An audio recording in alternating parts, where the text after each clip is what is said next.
బనగానపల్లెలో subsidy ధరలతో నిత్యావసర సరుకుల ప్రత్యేక కౌంటర్ను మంత్రి బీసీ జనార్దన్ రెడ్డి ప్రారంభించారు. మధ్యతరగతి కుటుంబాల సంక్షేమం కోసమే సబ్సిడీ ధరలతో నిత్యావసర సరుకులు అందిస్తున్నామని తెలిపారు.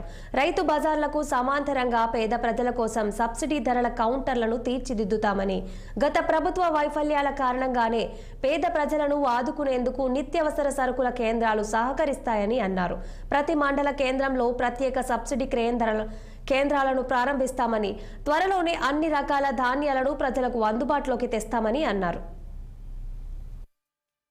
రైతు బజార్లు పెద్ద సంస్థగా రీటైల్ దుకాణాలను సరళమైన ధరలతో ఇవ్వాలని, మధ్యతరగతి కుటుంబాలు కావచ్చు, పేద ప్రజలకు గారికి వారికి కూడా నాణ్యమైనటువంటి సరుకులు సరఫరా చేయాలి అనేటువంటి ఉద్దేశంతో 181 రూపాయలు ఉండేటువంటి కందిపప్పును 160 రూపాయలకు, బియ్యాన్ని 55 రూపాయలు ఉండేటువంటిది 49 రూపాయలు, 56 రూపాయలు ఉండేటువంటి బియ్యాన్ని 49 రూపాయలకు, అదేవిధంగా బియ్యం పచ్చి బీసీడి సోనా మసూరి 52 రూపాయల నుంచి 45 రూపాయలకు ఈ సరుకులన్నీ కూడా ఇవ్వడానికి ముఖ్యంగా గత ప్రభుత్వంలో ఫెయిల్యూర్స్ అని చూసిన తర్వాత ఈరోజు మా యొక్క ఏదైతే రెవెన్యూ సిబ్బంది కానీ వీళ్ళందరూ కూడా పౌర సరఫరాల సంబంధించినటువంటి శాఖల ద్వారా కూడా వీళ్ళందరికీ పేద ప్రజలకు ఇవ్వడం జరుగుతుంది.